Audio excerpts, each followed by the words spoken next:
someone at Bible study. Even maybe tell your kid's soccer coach. Just help us get the word out about this show.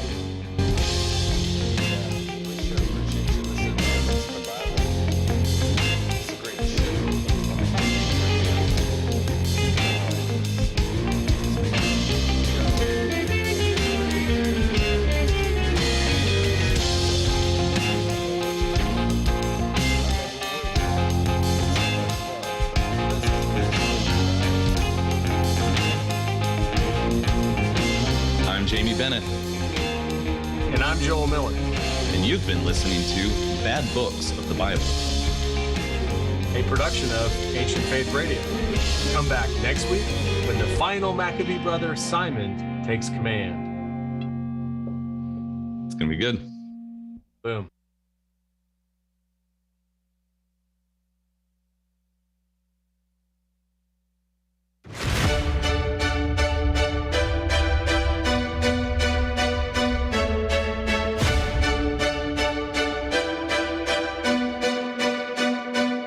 Welcome to Live with the Lows with your hosts, Father Nicholas and Dr. Roxanne Lowe, where we will connect our Orthodox faith to day-to-day living and relationships to our family, our work, and our view of ourselves.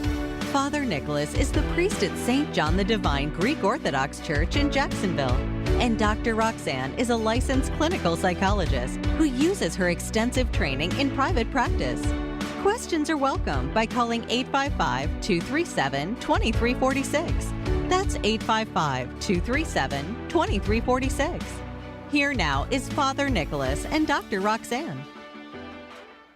Well, good evening, everyone, and welcome to Live with the Lows. My name's Father Nicholas Lowe, and I'm joined by my lovely wife and co-host, Dr. Roxanne Lowe, who's a clinical psychologist, and we're so excited that you're joining us on this Tuesday, December 14th, just a few days away from Christmas. And so it's hard to believe, isn't it is. And to be honest with you, Roxanne, I am very much behind on our Christmas gifts. So right after the show, after we write our inspirational message, I might have to leave to go out to the store. But anyway, enough about that. But we're just so excited that you're joining us. And, Live with the Lows is a show that marries faith and psychology to give you some really practical guidance in your own walk of faith. Roxanne and I truly believe that it's that practical Christianity that's going to help us to apply what we're learning, what we're reading, what we're living on a day-to-day basis. And so our show broadcasts every single Tuesday live from Jacksonville, Florida, from 8 to 9 p.m. Eastern Time. So before we dive into tonight's important topic, and I hope that you as parents, along with your children, are present. Before we go into that topic, I really want to encourage all of you to stay connected to us through our social media platforms. We're on Facebook, Twitter, Instagram, and YouTube, all under the headings of The Lows. In fact, all of our sermons, if you're interested in listening to our sermons, of which every single sermon, and many of you may not be aware of, but every single sermon that I deliver, Roxanne and I collaborate on. And so those sermons are found also on right here at Ancient Faith under Healthy Souls, but also on our YouTube channel under The Lows. And our show is actually currently being broadcast live on our Facebook page under The Lows. And one of the things that we started earlier this year is sending out daily inspirational messages.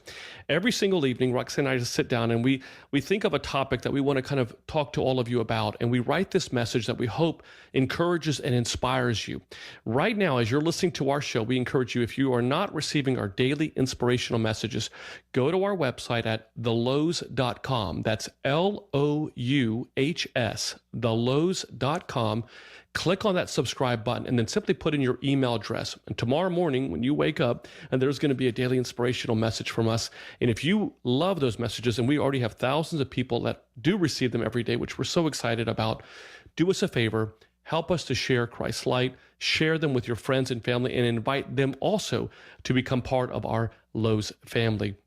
And finally, I know there's just a few days left before Christmas, and if you're looking for a great Christmas gift, we encourage you to, explore our book, Renewing You, a priest, a psychologist, and a plan that's found right here on Ancient Faith. They are our publisher. We are actually in our second printing of this book, and we're so excited about it. And if you're really looking for some renewal in your own walk of faith, definitely consider this. We also have the Audible version of this book, which is recorded in our own voices, Roxanne and my voice, and you can find that at audible.com. ancientfaith.com. And finally, Ancient Faith is hosting a marriage retreat February 18th to the 20th at the Antiochian Village in Ligonier, Pennsylvania. In fact, the retreat is entitled Making Over Your Marriage. You know, so many marriages right now are struggling. And for many of us, we oftentimes simply just put Band-Aids on a marriage, just hoping that in time things will get better. And maybe you're one of those people that just needs some renewal in your marriage. There's only a few, this is going very fast, by the way, but there's only a few rooms that are at spaces that are still available for this particular retreat. If you are interested in attending a retreat that Roxanne and I are both speaking at, we've got an enormous and an amazing retreat planned for you on personality tests and how you can love your spouse better, how do you deal with conflict, all these different things we will cover. You don't want to miss out on this retreat. You can go right now to store.ancientfaith.com/events. That's store.ancientfaith.com/events. So let's get started. We would love to have you engage in tonight's conversation. You can call us at 1-855-237-2346. That's 1-855-237-2346. You can email us a question at ask@ancientfaith.com. That's ask@ancientfaith.com. Friends, tonight we're going to speak to you about how technology is impacting our children. I'm not too sure if you're aware of this, but technology has advanced so much in the last 20 years. In fact, it's advanced more in the last 20 years than in the last 200 years. Our children right now have access to information that the generation prior to them never had access to, all at the tip of their fingers. No longer are the days where you would just simply have one television in a home with just a few channels, but now you have multiple televisions in a home with thousands of channels. No longer do we simply just have one channel that we're looking at or a typewriter, but now we have tablets, smartphones, computers, iPads, all of which are impacting our youth and all that are providing information that are definitely impacting our children emotionally, psychologically, and spiritually. Check this out. Research shows that the average child is watching or has access to technology or utilizing technology, better yet, between 8 to 10 hours per day. That's for an average of an 8 to 10-year-old. When you start getting into adolescence, that number increases. The time adds up. How is all of this technology truly impacting our children? Is there a link between all the technology that we're seeing within our children, this record number of technology that people have access to the record number of insecurities that we're seeing with our young children, how we're seeing with cyberbullying? Or how can our technology be used in a positive way? To answer these questions and so much more, we're so glad to welcome back our dear friend and clinical psychologist, Dr. Randa Anderson. Let me tell you a little bit about her. She's completed her PhD in psychology from the University of Psychology and her clinical psychology training at the University of Chicago's Hospital and Michael Reese Medical Center. She feels very passionate about integrating concepts from psychology and orthodoxy, things that are very passionate to us as well, in ways that can be practically applied to everyday life. She is the president of the Orthodox Christian Association of Medicine, Psychology, and Religion, called OCAMPR, and she's also married and has 2 young adult sons. Dr. Anderson, as always, welcome back to Live with the Lows. Well, thank you. I'm so happy to be back. I appreciate you welcoming me. Oh, absolutely. So, Dr. Anderson, when we talked a few weeks back about the impact of technology on just people as a whole, on our health, our wellness, for us as adults, we started by talking about the positive aspects of tech use. So let's start there tonight, too. I mean, we talk about technology in kids. It's not all bad, right? This sort of rapid firing shift we're seeing in brains. I mean, this has got to have some sort of helpful creative abilities for us later on in jobs. And, you know, we have access to all sorts of information. Talk to us about kind of the positives here about technology being so available to kids. Sure. I will say that the question is harder to answer for children than for adults in terms of all the things that are positive about it. But there are some benefits. And I asked this question to a group of high school seniors I was presenting to last summer, and they shared with me all of their favorite apps and websites. There were obvious ones like Instagram and TikTok, And they also shared with me some useful apps that they use for creativity, for communication, and for productivity. There were plenty of them I had never even heard of. And I was really impressed with the myriad of apps they were using to do things that really mattered to them, not just for entertainment. So there is some personal growth, connection, and creative expression that can be experienced through technology. And, young people are using websites like Discord to play games or even watch movies together online with their friends. And that can be a positive social experience. And especially during the pandemic, this has been a way for young people to stay connected to their friends. What's also interesting is that teens are using social media to advocate for causes they want to support. Right. Yeah, that's pretty cool. Yeah, and I don't know if you've noticed it, but I sure have. In the last year in particular, I've seen young people posting on social media support for all sorts of causes they believe in. And youth are also going online to find health information. A Common Sense Media report found that 8 in 10 young people have gone online to look for health information on a wide variety of topics.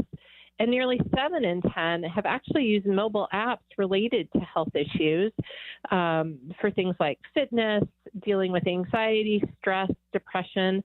So they're using apps to improve their health. I also see youth ministers using social media to reach out to kids they serve in fun ways that can motivate them to attend in-person events. Now, note I'm talking about the positive for teens. I have less to say about positives for elementary school children because I think children need direct social interaction with family and friends first and foremost.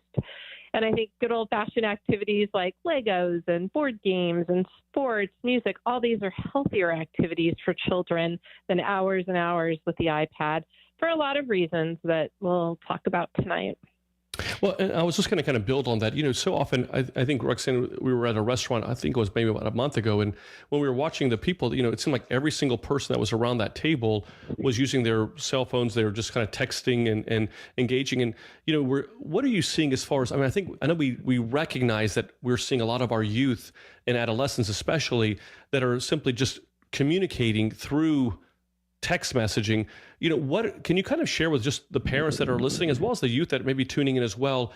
What are some of the drawbacks to obviously communicating that way, and how is it really impacting our ability, our interpersonal skills that we're having? Yeah, well, I do think that there's an impact on social skills for sure. Certainly, socializing on social media is very different than in real life. People say things on social media that they would never say face-to-face, but also there are subtle nonverbal cues that are non-existent in a Snapchat or a text. So that often leads to conflict because people make assumptions about a tone that they're reading in a text that may or may not be there. So there's that. And I actually have had young people say to me that after a year of doing everything online, they suddenly have felt very inadequate about going out in the real world and having real conversations with people.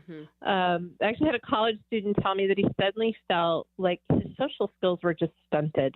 And if a young adult who was previously socially competent can feel that way after being online for 1 year, imagine what happens if a child from a young preschool age spends much of their social time online. There's some development that does not happen. It's just so fascinating. I found myself saying to the kids, do you remember card catalogs? When you wanted to find information, you had to go to the library. We had encyclopedias, right? You had to open it up, or in a library, you had to go to a card catalog. And I was explaining this very foreign idea to the kids, and they were literally blown away that that's how long it took to gain access to information that we needed.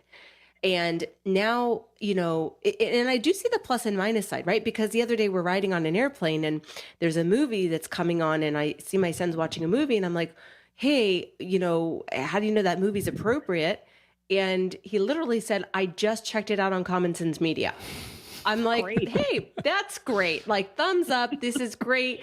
You know, we already know how much, you know, sex, drugs, and violence is in the movie, how many stars and what the kids say. Right. So, and I think back to what we had zero access to that. We'd be watching a movie and the parents had to jump up and change the channel if something was coming up. So, I mean, it's just such an interesting, you know, I really see the kind of plus and minus, but here I am talking to a young girl the other day, probably she was 10th or 11th grade. I can't remember. And she literally told me, I am having the hardest time studying for my exams. And and I said, why? And she said, well, I just like, I'm so distracted by my phone.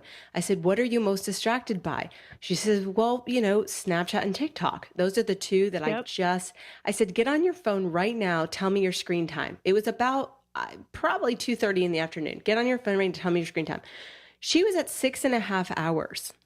Yeah. And I said, okay. I said, well, you know, sometimes there's entertainment, there's music, there's this. I said, you're probably looking for other things. She says, nope, the entire 6.5 was literally just Snapchat and TikTok. Yep. And I said, you know, I can completely see how that happened though, right? Because I said, these things are literally, as you discussed last time, like designed to keep kids pulled in, but they feel like they want to change it and they can't, you know? So you've got this sort of upside of common sense media and being able to research and have information at our fingertips where we used to have to go to the library. But then you also have this struggle of like the apps that were designed to make you fail. How, I mean, which is what would you say? Yeah, right. Like, what do you say to these kids? Like, hey, it's not your fault. I mean, it was set up this way. Yeah.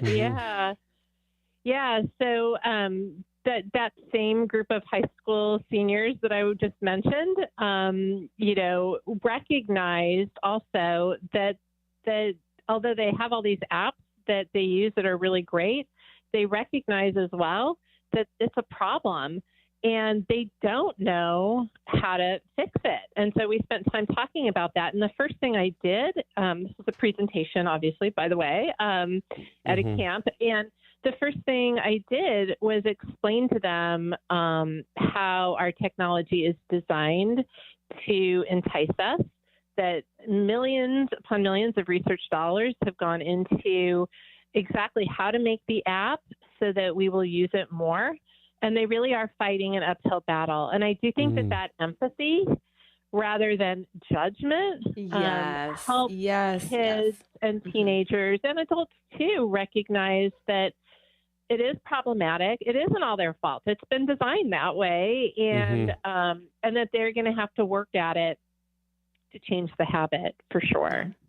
So let's talk about, you know, we're listening to Live with the Lows right here. For those of you who are just tuning in, we're speaking with Dr. Randa Anderson, and we'd love for you. I know you have questions as parents. I know you're struggling with this. We all are. We can empathize, but we want you to join the conversation. Give us a call at 855-237-2346. You can also email us a question right here during the show at ask@ancientfaith.com. We're also screening the live show on Facebook. So speaking of technology, we have multiple ways to access you. Absolutely. But what are the problematic aspects of tech use? Let's dig into that just a little bit for all those concerned parents who are saying, we are struggling, we are worried. Let's talk about the problematic aspects of technology use for kids right now. Sure. So unfortunately, I have a very long list to share with you, and they do cross every aspect of kids' health and development: physical, social, emotional, cognitive. And there are even specific dangers they can encounter online that I do want to be sure to point out. I won't take the entire show on this, believe me, but the problems I'm focusing on are especially concerning because of the possible long-term effects on development over time. And there are also issues that I encounter in my practice literally every day. So the first one I want to mention is there's a physical impact of screen time on sleep. Now, the American Academy of Pediatrics recommends that screens be turned off at least a half hour before bedtime. And that is because the light that emits from the screen simulates daytime and keeps the body alert and fools us into thinking it's still time to be awake. Plus, if you're doing something stimulating like playing a video game or viewing something anxiety-provoking like scrolling on social media, sleep can be disrupted. And of course, if your kid is checking the phone during the night or being awakened by alerts or messages from friends at night, then that can also cause sleep disturbance. And we know when kids don't get good rest, there's an impact on mood, academic performance, and physical health. That's true for adults too, by the way. There also can be a cognitive impact of too much tech use as well. Research finds a link between screen use and ADHD, which is ironic because we give kids computers and personal devices in schools, and we're being so advanced, but really there's a growing body of evidence that they are not good for kids' learning. And there's some harmful risks to screen time as well, such as accidental pornography exposure. The majority of kids have seen a pornographic image online by the time they're 8 to 12 years old. And certainly, if they haven't seen hardcore pornography, they are seeing soft porn and just even titillating images all the time on Snapchat and Instagram, not necessarily from their friends, but through the different discovery sections. So porn exposure obviously causes serious risk to their development of healthy sexual intimacy. That's a big topic for another time, but it is something we have to be aware of. And there's also not only exposure to pornography, but there's other disturbing content online. Did you hear about this last summer? Last summer, a man live streamed his own suicide on Facebook, and it ended up going viral on TikTok. Wow. So while Facebook was able to take it down immediately, it was a real problem. Users on TikTok shared it, and it because of the way their technology works, it took TikTok much longer to take it down. And even after they got it down, people who still had the video were able to disguise it and continue posting it. Now, I know 10-year-olds who saw that video. Friends were sharing it, and you can't unsee that. Yeah. Right. And I don't mean to be alarmist or exaggerate risks, but parents have to understand that when we give our kids a device with internet access, it's almost like not that different than dropping them off unsupervised at a mall or an amusement park, or even sometimes a casino or a bar all by themselves. So that's an issue. And of course, we've all heard about cyberbullying. It's a thing. It really is. And, it used to be if a kid was being bullied at school, home at least could be a safe haven for them. And now that's just not the case because of social media. The bullying can happen 24/7, and it can cover far more people, in one fell swoop than just, a few minutes on a playground. Right. And the reach that, we're seeing that those posts that someone can in bullying someone, they, used to have, like when someone was bullying, obviously the victim, the person who was, on the receiving end of that bullying, that may have been the presence of 2 or 3 or maybe 5 or 10 people. Now, because people are posting it on social media and, unfortunately, things like that, the negativity spreads so much quicker than obviously the positivity. You see these young people, and we've all heard stories of young children committing suicide, committing suicide or just major struggles with depression because of how things that were posted about them that cannot be taken back. And I think that's the real concern. That's why we're really bringing this to. For our listeners, that's why Roxanne and I really felt like this should be something that we talked about with all of you, because we need to be having an environment in which we as parents, and really just even as of youth that are tuning in, and youth directors and pastoral assistants who may be tuning in, to realize just how impactful our technology is and the access that our children are having both with us present and those when we're not present, and how we create some healthy boundaries for that. We're speaking with Dr. Randa Anderson, who is the president of the Orthodox Christian Association of Medicine, Psychology, and Religion. She is a clinical psychologist. You can find out a lot about OCAMPR, that's the acronym for the Orthodox Christian Association of Medicine, Psychology, and Religion, by going to their website. It's OCAMPR.org. And you can find a lot more information about what they do, the great work that they're all doing around our world, and providing a forum to talk about topics that we're talking about today. Dr. Anderson, before we kind of go to our break, I just wanted to kind of ask you a question, and maybe we can start it here and then maybe have it conclude on the other side of our break. But last time when we were on the show a couple of weeks ago, we were talking in general terms of just how technology in its vastness is impacting us both positively and negatively. And you talked about a framework for thinking about how to have a healthy balance. And I think that's what really the key is having a healthy balance in our use of tech for us as adults. Can you reiterate that healthy balance also for our children? And what's a healthy way of thinking about or framing our tech use so that we can find a moderate balance?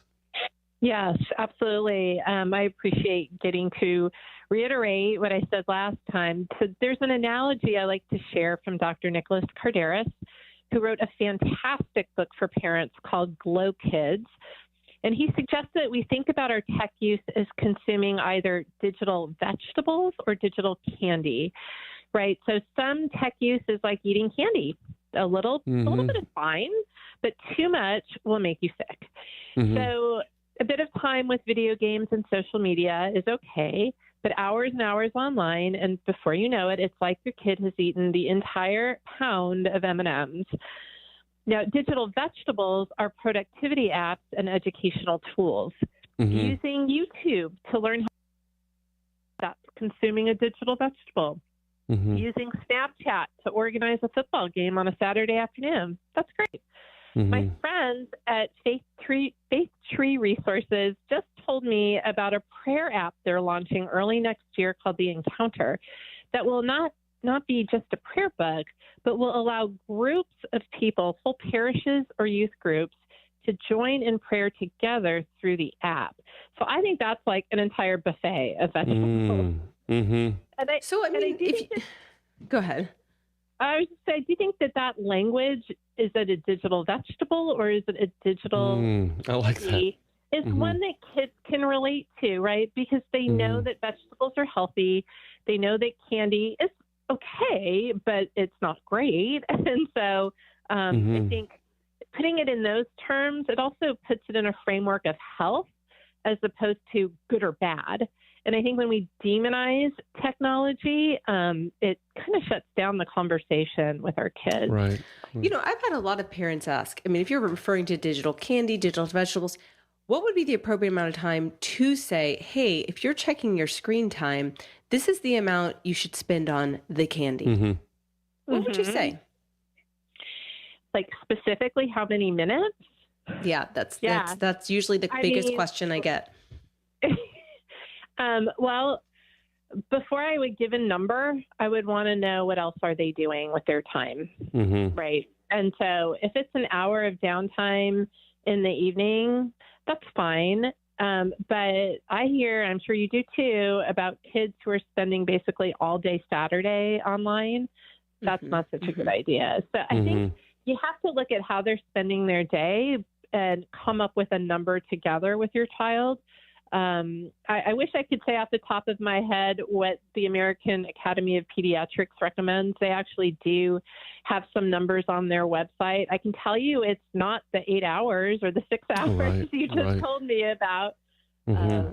Yeah.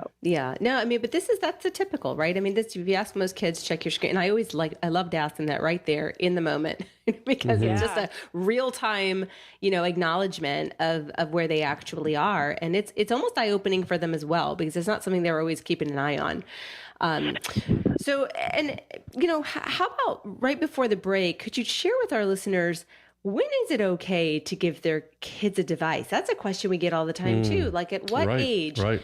And there's a lot of debate around this. At what age are kids to receive a phone? Well, and I was just going to add on that, Dr. Anderson, as well, is maybe you can talk about just the social pressure that so many parents feel, when their children are either in junior high school or even in elementary school now, where all the other parents are providing providing cell phones to their children, and you're kind of like, you're trying to hold the reins, and make sure that hey, look, let's kind of do this, but when everything around us is telling us that they should have their phones or whatever. So I think that's also a question, or at least the pressure that many parents feel during that time when trying to decide when to give a phone and when not to. Yes. I mean, I remember standing in the grocery store talking to another parent who had already bought her 7th grade son a phone, and she was shaking her head at me and saying, you better buy him a phone or he's going to be left out. So I've been there. I've done that. And I want to address both of those concerns. And I think they're two different topics. And I definitely want to address both. How much time do we have before this break? Well, we have we can extend it. We'll just go for a few minutes. A few more minutes, and then we can always finish at the other side of the break too as well. Got it. Okay, so let me tackle the question about age. And I would say that about age 24 or 25, when the brain is fully developed, is the right time to give your kid a phone. No, I'm kidding. I'm just kidding. I was going to say, wow, that's well, we have jumped that curve. Wow, Randa, you are a dinosaur. No, but seriously, the right age is as old as possible. And the specific answer to that question has to do with the child and where they're at developmentally and how well can they comply with limits on tech use that you set, right? So is your kid one who already has well-developed interests in other activities, sports, art, music, dance, reading? Can they entertain themselves without an electronic device? Are they focusing well in school? Do they have friends they like to play with outside of school? There's so much growth and development happening in children's bodies and minds throughout childhood. And I think personal devices can disrupt that development. So I tell parents that before they make that purchase for the first iPad or computer or phone, video game console, whatever, that they should ask themselves why they're buying it and contemplate whether that reason fits with their values. And again, it's important to try and take an objective look at where your child is developmentally and whether the device would be merely another fun form of entertainment and learning or an open invitation to problems that you're going to have to manage. Right. Now, I just read last week that currently 10.3 years old is the average age that a child receives their first smartphone. And to me, that is way too young. Wow. And because studies are showing that the trajectory of getting a phone means getting on social media younger. And the impact of that is all the problems we've already talked about. And I want to add one more thing. I especially want to talk to parents of infants, toddlers, and preschoolers and ask them, beg them even, please don't hand your phone to them to keep them entertained or pacified. Keep the phone and the iPad out of sight of their little hands and eyes. Keep toys and books with you to hand them if they need a distraction or to be occupied. And remember that your smiling face is the best distraction of all. And I know it's hard work. And I empathize. I really do. I've been there. But your iPhone is not a pacifier. And working at engaging your young child in other ways will pay off in the long run. I promise it will. So again, I think it's important we don't give kids personal electronics until other skills, talents, and healthy habits are firmly established. And so that age is going to vary. I love that advice. Great questions. Yeah. We're going to take a quick break. On the other side of this break, we're going to ask Dr. Anderson, what are some of the biggest mistakes that parents oftentimes make when it comes to technology and their children? So stay right with us here on Live with the Lows on Ancient Faith Radio. Live with the Lows with Father Nick and Dr. Roxanne will be back in a moment. Give them a call at 855-237-2346. That's That's 855-AF-RADIO. They would love to hear from you.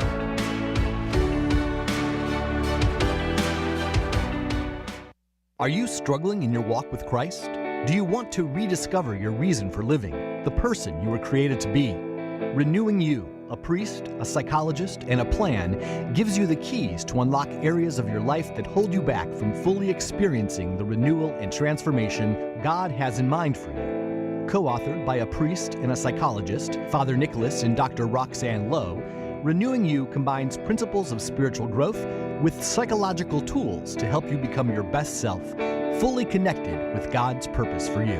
To purchase this book, please go to store.ancientfaith.com. That's store.ancientfaith.com.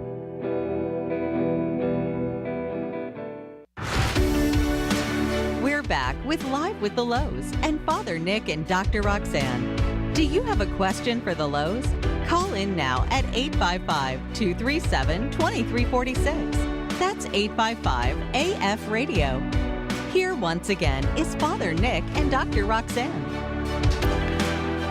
Well, hello, everyone, and welcome back to Live with the Lows. We're so grateful that you're joining us on this Tuesday, December 14th evening.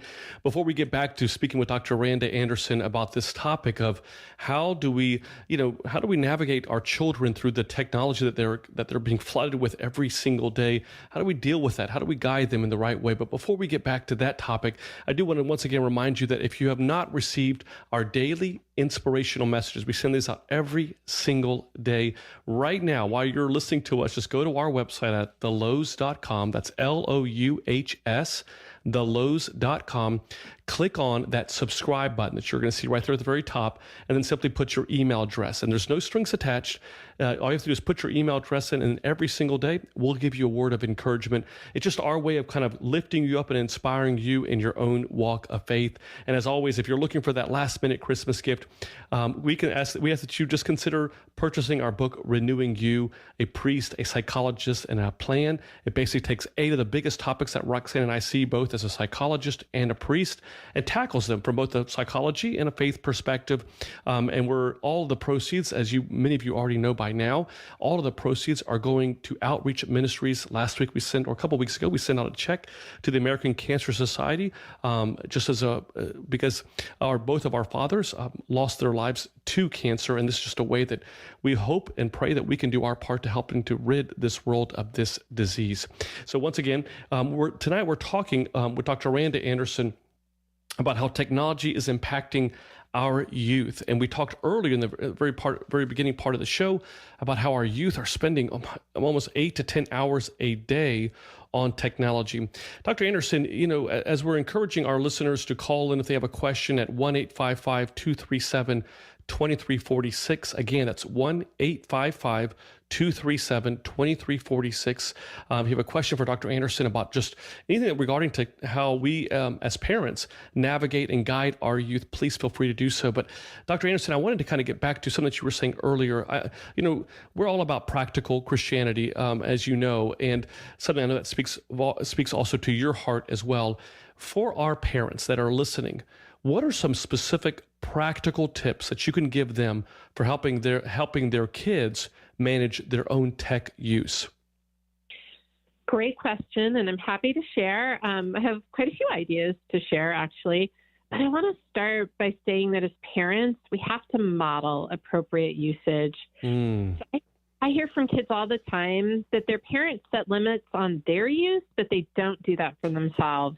And children take their cues from us, and if they see us constantly online, then they'll think that's the norm.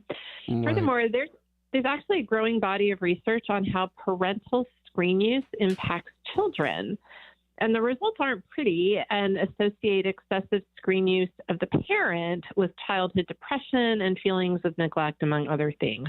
So, getting back to the question on helping kids manage tech, the limits I'm suggesting are actually for everyone in the family, actually not just the kids, and they include simple limits like no technology at the table during meal times.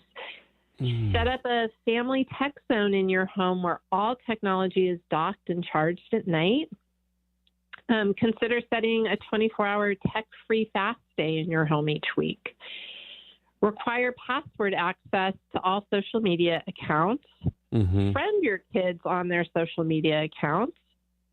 And make them earn their devices, right? Video game consoles, cell phones, the latest computer games are a privilege and not an entitlement. And teens can be required to contribute to the monthly cell phone bill. And that doesn't have to be a monetary contribution. It can be through a specific chore. You can put all of these rules in a family technology plan or contract. And this is where you would sit down as a family and decide the rules together. And when you sit down to discuss such a plan, you involve them in making the rules, and then you get their buy-in. And a written plan you create as a family also makes it clear what is expected of them and what the consequences will be if they don't follow the plan. And then a couple other things. Yeah. Teach your children and your teens that nothing is ever private on the internet. Nothing ever is private on the internet. I think it's so important that they learn that from day one. And then one last little tip, buy your kids an alarm clock so they don't have to rely on their phones to wake them up in the morning. Great idea. Great idea. I love that. I love that. We actually have a caller that has called in. Karam, are you there? Yes, I'm still there. Yes. Welcome to Live with the Lows. Thank you so much for joining us tonight. Thank you for these programs. It's really beneficial for our families and for our kids if they are listening. So I'm asking the families to call their kids to listen also for these programs. Absolutely. Yeah. So do you have a question for Dr. Anderson? Yeah, I have some comments and ideas to change because we can't stop the media. They need it at school for education. They need it for entertainment. It helps, So to stop it, we should generate new ideas to stop them from using these technologies. Like when the doctor, she was talking about sitting on the table for dining or for having lunch, or instead of telling them don't use the technology, let's start a conversation between each other. This will take their attention from their mobiles to the conversation. So we need to start find subjects that interesting for them. We can talk about technology and educate them, and they will like the subject. Plus, I think the problem starts from home, the family. Instead of getting the kids the mobile as a present, let's go back and get some games that give ideas, give them a book, and stop giving now I'm watching and noticing mothers, sometimes if the baby cry, they give him the phone. This is wrong. If you start with your baby from 6 months and 7 months, 8 months, giving him the phone, he will never be able to leave it, So this is what I have from ideas. Plus, the church. The church can play a vital role in these things. If we see the Antiochian village, when the kids go there, no one uses his phone because they don't have time to use it. They are all the time busy. So we can do the same thing on the weekends, the Saturdays at our churches, and educate our kids how to read the Bible or other things, not give them games and shows like the word give them, but we give them the spiritual life that makes them make a life balance for them between digital and spiritual. Thank you. Yes, a balance, exactly. Thank you, Karan, for calling, and we appreciate your call. And, Dr. Anderson, I mean, maybe just speaking a little bit on to that, I think you were sharing some very practical ways, but, what Karan was sharing, are these things that, that you find would be extremely beneficial, and really just kind of building on that, the way that the church itself, what would be some areas that you said that the church itself could help to initiate those some of those things that could help our children navigate through technology? Yeah. So, I mean, you asked me this question last time too, in terms of what does the church give us to manage our tech use? And I very quickly responded, well, the church gives us a tool, and that's fasting. And I would like to reiterate that including a digital fast with our food pass is important for everyone, not just our kids.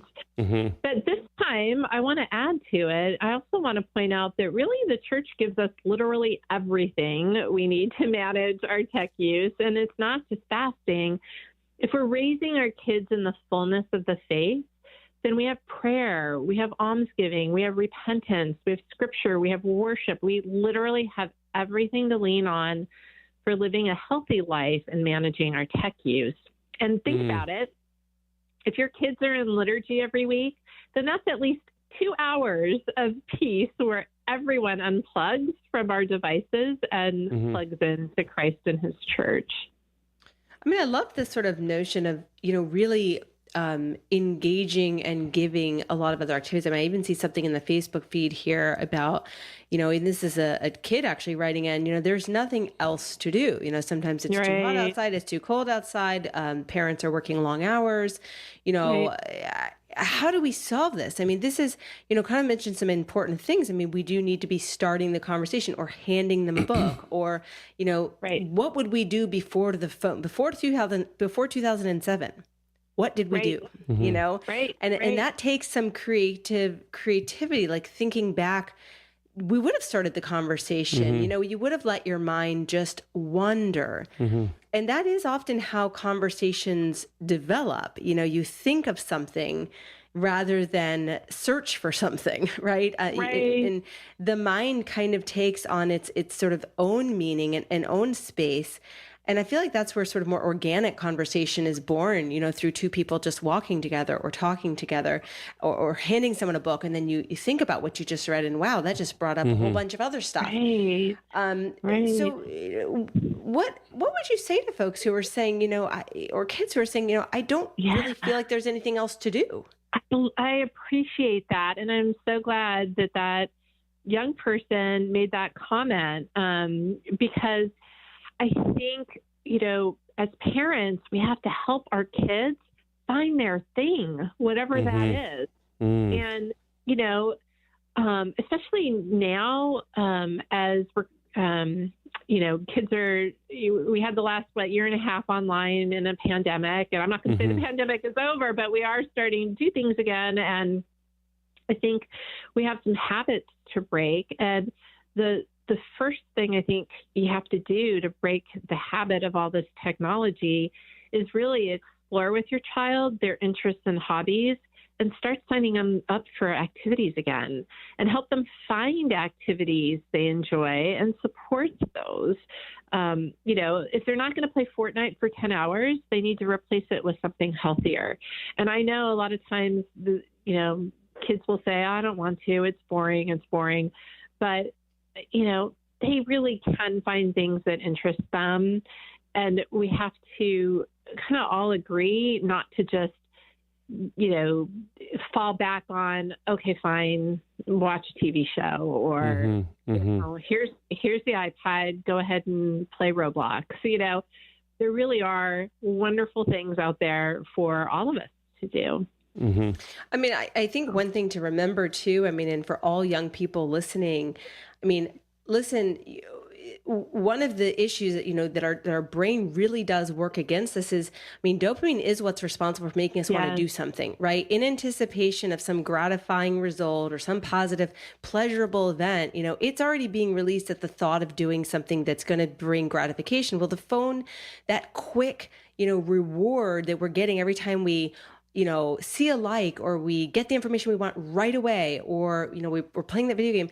There's such a flood of that, it's hard to get that kind of a flood doing other things, right? I think that's something to kind of think about too. We're almost like oversatiated. So, something that requires a little bit more effort may seem like, well, that's a bore, but so I just encourage you, kids, be patient. And I, even as an adult, have to think that way. Maybe it's going to take a little bit longer, but there's something interesting that I'm going to gain from this experience as well. And new learning to take place if we just kind of bear with it. But right, exactly. I mean, you're tapping into another concern with technology is the instant gratification, right?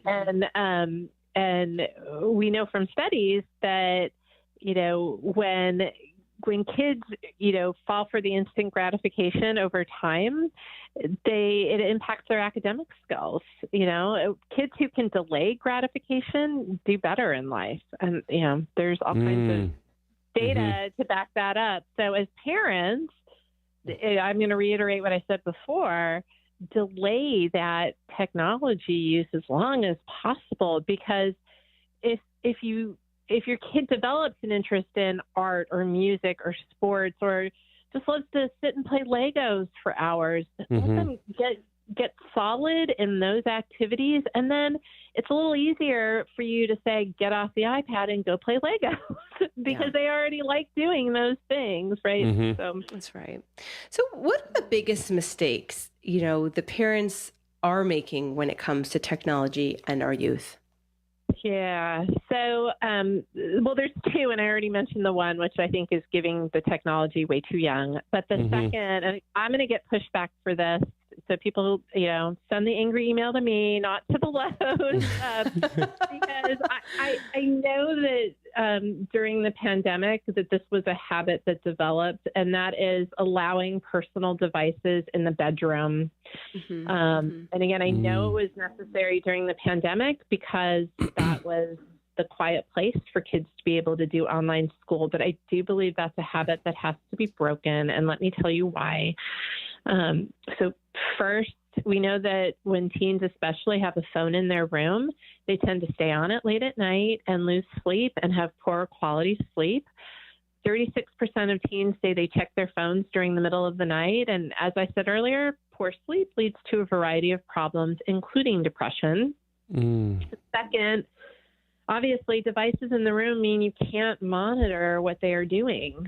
And again, accidental pornography or other inappropriate content exposure will happen. Or maybe they're being cyberbullied or feeling just anxious and terribly isolated and alone. And of course, these things can happen in the family room or the kitchen, but the likelihood of you or another family member being there when it happens is greater. And then you can help them talk about and process the situation. Right? You also need to be aware of kids interacting with people they do not know in real life through games and social media online. And I often remind parents that if their kid has a device with internet access in their room, then the parents simply do not know who else is in the room with their child. And you have a better shot of knowing who they're interacting with online if they're using their device in a common area of the home. Right. And what they're sending, what they're doing, what they're saying. Exactly. And last, even if your child or teen isn't doing anything problematic, and most of the time they're not, just doing homework, texting with friends, watching cute cat videos, whatever, the bedroom should be a place of rest and quiet. And often it isn't if there's a screen in the room because screens are stimulating. So... Well, and I kind of, and maybe this is what you were answering as well, but I mean, I think for teens, you know, and technology, as you know, if you've got a child that, you know, is going into their adolescent years, you know, how should parents adjust the rules that they may have had when they were just dealing with a young child to now that they're in their teenage years when it comes to technology? What advice can you offer them specifically for those parents who have children that are teenagers? Yeah. So first, talk with your teen about their tech use. Take an interest. Ask your kids what they enjoy doing online. And try your best to listen without judgment, right? Who are their favorite YouTubers or Instagram influencers? Why do they like them? How does it make them feel when they see their posts? Or if it's video games, what are they playing? Are they playing and interacting with their friends or strangers or no one? So there's a fantastic new book that I've been recommending called Parenting in the Screen Age, A Guide for Calm Conversations. And it's by Dr. Delaney Rustin, who's the creator of the movie Screenagers. And she actually gives a lot of sample questions that you can use to stimulate discussion with your teenager about technology and how they're using it and how it might be impacting them. And next, give your teen some credit for knowing that their tech use comes with a whole host of problems. And then show them some practical strategies like we've already talked about for managing their tech, like how to turn off alerts on their phone. Encourage them to remove social media apps and games from their phones and only use them on the computer. Encourage them to organize their home screen so only productivity apps and tools are there. And here's a novel idea. Encourage them to stop taking and posting so many pictures that are not necessary because, when you post a picture, what are you going to do? You're going to look for the response. You're going to look for the like. You're going to watch for the alerts so that you'll look at your social media more. So I would talk to them about minimizing that as well. And like Roxanne, like you said earlier, teach your kids to use that screen time app and pay attention to monitoring their own use so that they can start to make some adjustments really for themselves because they're going to have to take charge of that eventually when they leave your home. Absolutely. I mean, I just, that notion of self-awareness, I mean, with screen time, and even just like, thinking about just because I could text this person doesn't mean I need to text this person. I mean, all day long, there is going to be millions of people, coming in. And I have this conversation with teens all the time. You're involved in all these different loops and strings and stories and chats, and are they all really important people? Are they all feeding you? And, just because you could respond doesn't necessarily mean you should. And to just kind of have that moment to moment real time awareness of self. Is this really what I need to be doing or want to be doing? Am I growing and doing it? Or is this just kind of a waste of space, a waste of time? And but I love the listen without judgment and inquire and ask. That's something that, we don't always think to do, to just kind of tap into our kids' universe for a little while, because we do have to relate to them a little bit. And I just wanted to, I know there was an email question that came in, and I think you touched on this a little bit ago, and I want to get back to that last question, but we had a writer that asked about a 3-year-old, and saying that, she knows that, the phone may not be the best thing to do, but, she sees that sometimes it helps her 3-year-old, and other times, she can kind of sort of see these mood changes, so is there an appropriate amount of time, a relatively healthy amount of time for that age where you can give a phone or an iPad and it won't end up hurting them? Yeah. So I would not recommend a personal device for a 3-year-old. I would prefer a parent co-view with their child, maybe a TV show, and even sit with them if they're going to play a little educational video game, but they do that together. I think we've all seen the toddler in the grocery store, at church, or wherever, in our own homes, throw the temper tantrum when the device is taken away. It is, I think, too stimulating for a young child. And we know it pacifies them. Right. There's a device that you used to be able to buy on Amazon. I don't know if it's still there. It's the iPotty, and it has an iPad attachment for a potty seat so that you can toilet train your child and, keep them on that potty with an iPad. So we know the pacifying effect it has. And I have to challenge parents with, is that how you want your child to learn to regulate? Because guess what? They won't learn to regulate. Right. You want them to internally regulate. So I would pick up a book. Dr. Randa, we only have about, I think, 40 seconds, to be honest with you. But I had a quick question to ask you.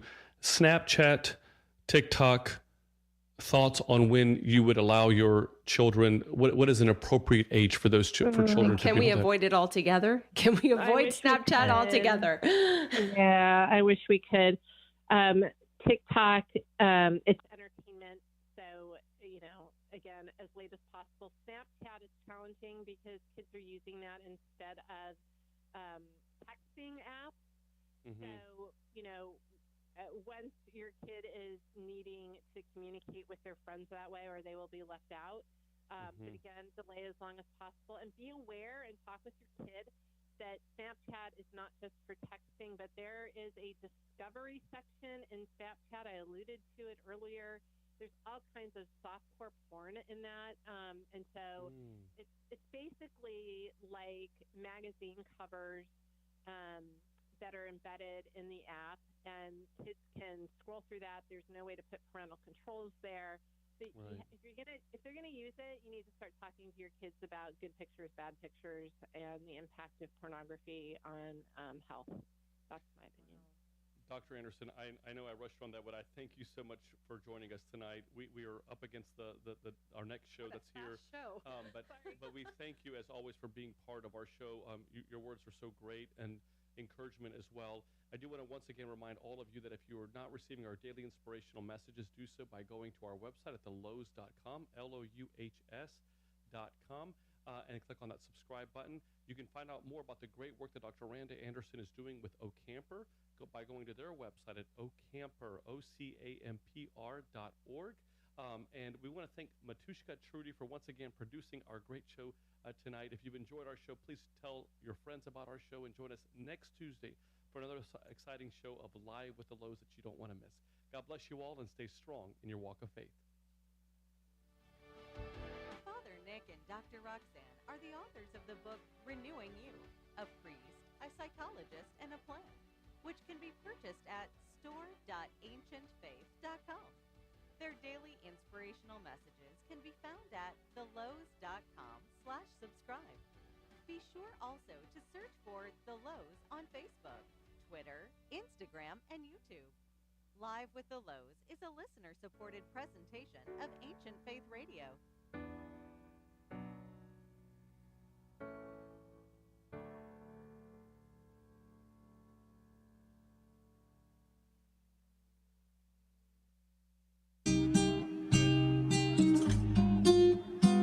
Are you curious about the Orthodox Christian faith? Do you have questions about Orthodox Christianity that you can't trust strangers